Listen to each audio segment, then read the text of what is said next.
The Budgets and Forecast module is available for entering or editing budget and forecast amounts of selected ledger accounts for specific months or entire years, either individually or in larger groups all at once, and analyze budget variances with visual cues and graphical charts.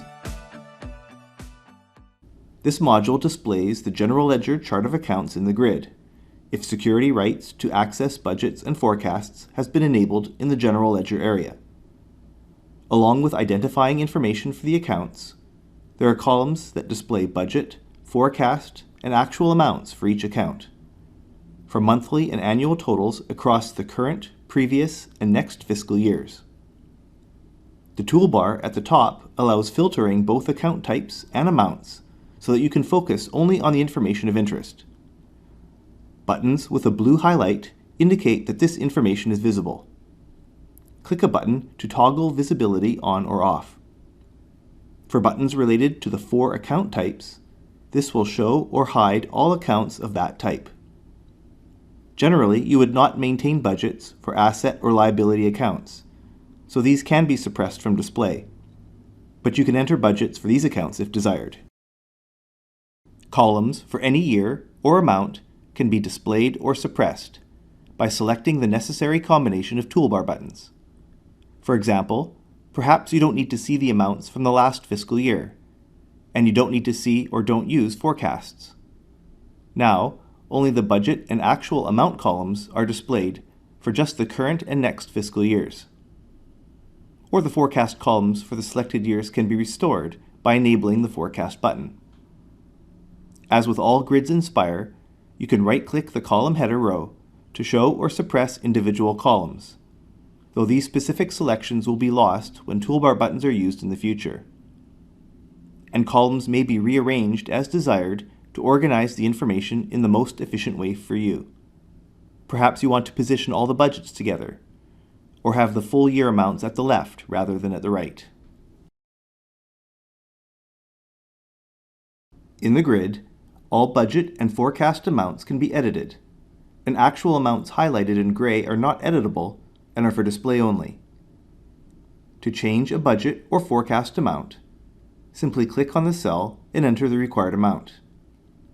When a non-zero budget amount is entered and not equal to the actual posted amount, this has the additional effect of showing the actual amount with color.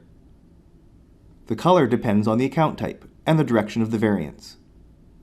For revenue and liability accounts, green means the actual exceeds the budget, and yellow means that actual is under budget. For expense and asset accounts, green means the actual is under budget, and red means that the actual is over budget. Thus, for all accounts, a green color indicates the preferable budget situation. Whenever any changes are made to a budget or forecast amount, the Save button on the toolbar becomes active. You need to click this in order to commit your changes to the database. If you leave the budget module with unsaved changes, a prompt screen will remind you to save before exiting.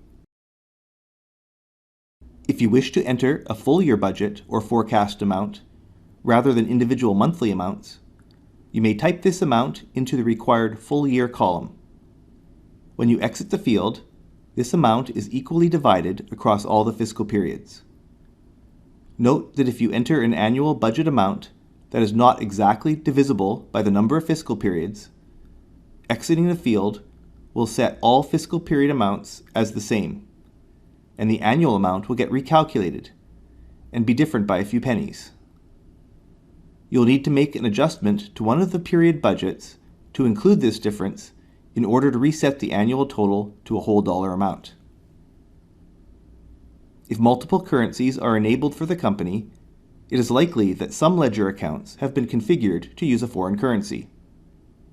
These accounts will display separately from the account number defined in base currency. For these foreign currency accounts, you can enter budgets and forecasts in both the foreign and base currencies independently. If the foreign button on the toolbar is enabled, this activates entry with foreign currency budget values, as well as displaying actual amounts in this currency. When the foreign button is disabled, then budget entry and actual display is for the base currency amounts. You can enter amounts for both currencies and switch between them using the toolbar button.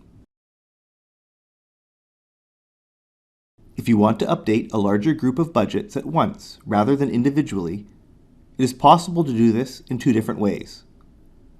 One way is by using the update process accessible from the toolbar. From here, you can choose all accounts from selected account types, determine the base amounts to copy from, and save to the respective budgets for either this year or next year. Only budgets are updated through this process, not forecasts. You may wish to copy the base amounts as is, or change them all by a given percentage increase or decrease. And the new budget amounts can be rounded to some amount, often in the hundreds or thousands, which is typically useful if you are updating from actual amounts. The other way you can update a large group of account budgets is by displaying the required amounts and accounts, exporting the grid to an Excel spreadsheet, making necessary edits in Excel, and then using the import tool to save these changes to the company. If you want to delve a little deeper into the budgets and variances of a specific account, you can highlight the account in the grid and then click the Chart button to load a graph screen. Line graphs are plotted for monthly budget, forecast, and actual amounts, and the variance between the budget and actual amounts is plotted as accumulating values rather than monthly variances, so you can see the net variance over the date range. If you want to exclude some months or years from the chart, such as future months that don't have any actual posted amounts yet, a date range selection bar is available at the bottom to plot only the monthly range of interest. If you would like more information about Spire accounting, access the link in the description below to our homepage. Read the online manual help for additional assistance. Watch more videos from this playlist, and subscribe to the Spire YouTube channel. Thanks for watching.